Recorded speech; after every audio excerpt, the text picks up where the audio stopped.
हाँ, यही है हमारा टाइगर। मैं चाहता था कि ये हमारी टीम के बड़े और भारी मेंबर्स से मिले। एक बार सबसे मिलने के बाद हमें जिस तरफ बढ़ना है उस तरफ टाइगर ही हमें लीड करेगा। सॉरी अकरम, लेकिन मुझे थोड़ी हंसी आ रही है। माफ करना दोस्त, पर सारी बातें तुम कर रहे हो। हमारा टाइगर गूंगा है क्या? क्या? नहीं टाइगर, होल्ड होल्ड। तुम्हें कुछ भी साबित करने की जरूरत नहीं है, अकरम ने अभिनव से कहा। वो अभिनव को किसी तरह की परेशानी में नहीं डालना चाहता था। अकरम, मैं जो कर रहा हूं अपनी मर्जी से कर रहा हूं। बलराज जो आज मेरे मुंह पर बोल रहा है, मैं नहीं चाहता कि कल को कोई भी एरा गेरा मेरे पीठ पीछे बोले, अभिनव ने कहा और बलराज की आंखों में देखने लगा। जब अकरम ने अभिनव की आंखों में संजय जैसे तेवर देखे तो उसने गहरी सांस ली और सब ऊपर वाले के भरोसे छोड़ दिया। लगभग 1 घंटे के बाद बलराज अभिनव और अकरम के साथ अपनी प्राइवेट अरीना में आ गया था। ये वही अरीना थी जहां पर बलराज अक्सर लड़ाई किया करता था। तो अकरम मियां, किस पर दाव लगाओगे, मैं या ये? बेवकूफी भरा सवाल है बलराज। टाइगर के होते हुए किसी और पर दाव लगाया जा सकता है क्या? अकरम ने जवाब दिया। बुरी तरह पछताओगे, मुंह छिपाने की भी जगह नहीं मिलेगी, बलराज ने हंसते हुए कहा और रिंग में दाखिल हो गया। दोनों के बीच लड़ाई शुरू हुई और बलराज चिंघाड़ते हुए अभिनव की तरफ दौड़ा। उसने जैसे ही अभिनव पर पहला मुक्का मारा तो अभिनव एक बार को सन्न रह गया। बलराज किसी हाथी जैसा लग रहा था। उसका मुक्का अभिनव की नाक तोड़ता उससे पहले अभिनव को होश आया और उसने अपना सिर नीचे झुका लिया। बलराज का मुक्का खाली गया और वो पलटकर अभिनव को देखने लगा। उसके चेहरे पर हंसी थी। बलराज फिर से भागते हुए अभिनव की तरफ आया। उसने फिर से हवा में मुक्का ताना। अभिनव ने फिर से अपना सिर झुकाया और बलराज की पीठ पर घुमाकर एक लात मार दी। बलराज धक्का खाकर रिंग पर गिर गया।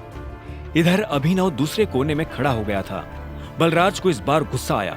वो फिर से तेजी से अभिनव की तरफ बढ़ा और अभिनव ने झुककर उसके पैर पर लात मार दी। बलराज अपने आप को संभाल नहीं पाया और फिर से नीचे गिर गया। ये देख अकरम को मजा आ गया। उसने बलराज से कहा, सरेंडर कर दो बलराज, क्यों अपना रिकॉर्ड खराब कर रहे हो? मैं बाहर किसी से नहीं कहूंगा कि तुम टाइगर से हारे थे। बलराज ने गुस्से में फर्श पर अपना हाथ मारा और झटके से खड़ा हो गया। इसके बाद उसने एक के बाद एक अभिनव पर मुक्के बरसाना शुरू कर दिए। अभिनव ने अपने आप को उसके मुक्कों से बचाया और आखिर में जैसे ही बलराज का मुक्का अभिनव के चेहरे पर पड़ने वाला था, अभिनव ने उसे रोका और बलराज के पेट में एक मुक्का मार दिया। बलराज दर्द के मारी नीचे झुका। इतने में अभिनव ने बलराज के पीछे आकर अपने दोनों हाथ उसकी कमर में कसे और उसे हवा में उठा दिया। ये देख अकरम का मुंह खुला का खुला रह गया था। आखिर में अभिनव ने बलराज को एक पल के लिए हवा में थामा और फिर उल्टा पटक दिया। हाँ! बलराज के मुंह से चीख निकल गई। ये कहां से सीखा?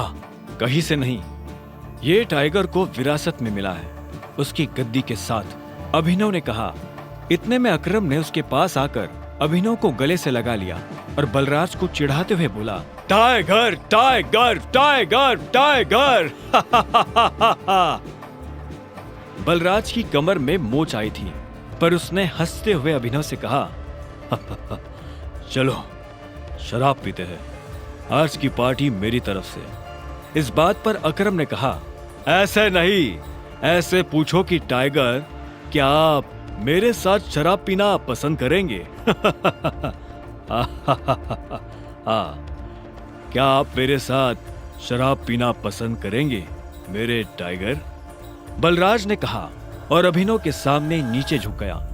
अभिनव ने मुस्कुराते हुए बलराज को उसके कंधे से पकड़कर ऊपर उठाया और बोला, क्यों नहीं। ठीक इसी वक्त अभिनव का फोन बज उठा।